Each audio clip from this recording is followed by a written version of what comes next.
कि आपको यहाँ मंच से बताया गया संघ का शताब्दी वर्ष है।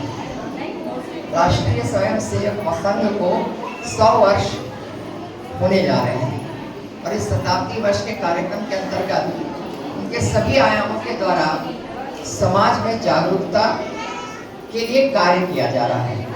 और इसके अंतर्गत आज शिक्षा परिषद के माध्यम से सरस्वती शिशु मंदिर में आयोजित इस कार्यक्रम में हमारे मंच पर सुशोभित हैं श्रीमती कुष्मन रंगाले जी, अध्यक्षता कर रहे हैं श्रीमती विकेश्वरी चौधरी जी, अभी आपने जिनको सुना आदरणीय श्रीमती जैन जी, आदरणीय डॉक्टर सहारे जी, हमारे सहयोगी आदरणीय गुप्ता जी और यहाँ उपस्थित सभी मातृशक्ति, आप सबको मैं पहले प्रणाम करती हूँ।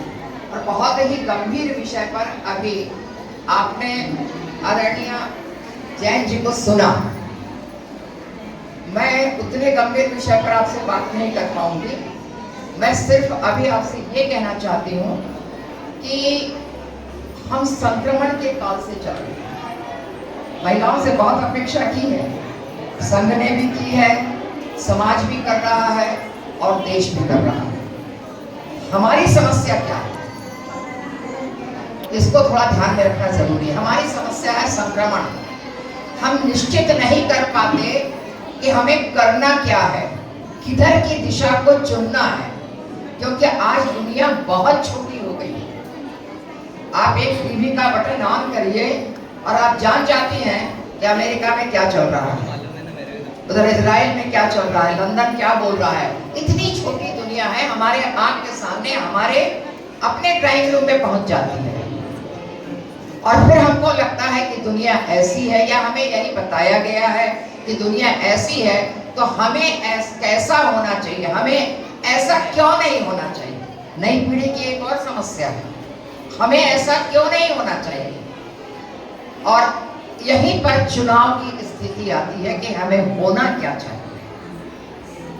और ये होना क्या चाहिए, इसकी अगर नींव कोई रख सकता है तो जो हमारे शास्त्रों ने कहा है, जो शाश्वत सत्य है, वह है होना क्या चाहिए। इसका निर्धारण नारी ही कर सकती है, क्योंकि नारी धुरी है, जीवन की धुरी है, जन्मदात्री है। और इसलिए जब वह नई पीढ़ी को जन्म देती है तो वही निर्धारित कर सकती है कि होना क्या चाहिए। तो यह संक्रमण जो आया है, मेरा मानना है कि इसकी भी नींव अभी ने रखी। हमारे में से ही कुछ हैं होंगी जिन्होंने ये स्वीकार किया कि ऐसा करना है।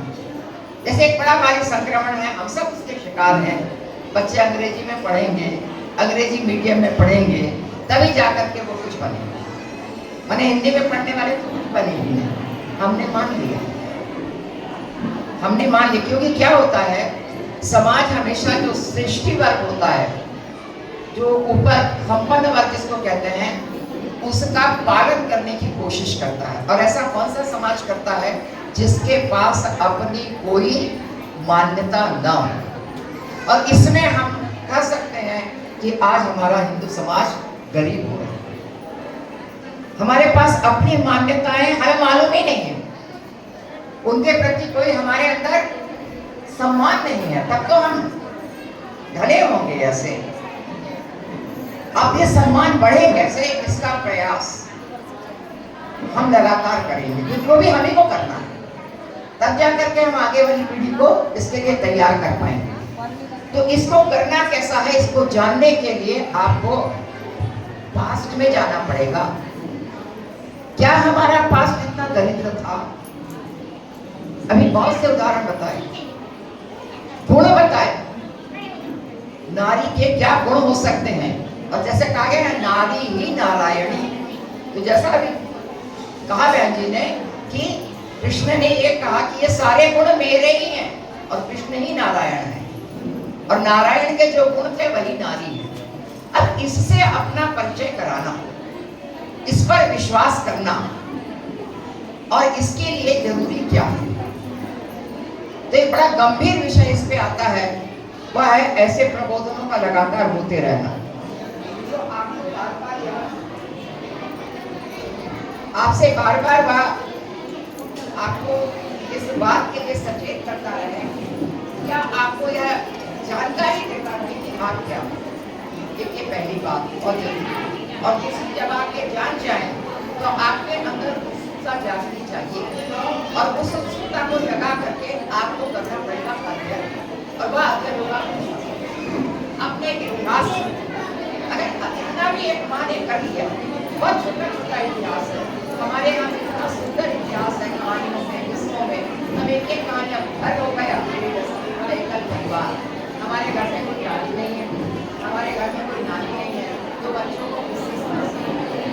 आपके पास समय नहीं है, आपको विश्वास नहीं है कि किससे सुनाना भी कोई बहुत महत्वपूर्ण बात हो सकती है, लेकिन कहानी और किस्से इतने महत्वपूर्ण होते हैं।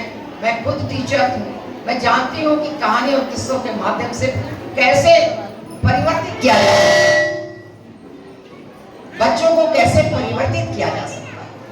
तो ये कहानी और किस्से आपको मिलेंगे कहाँ?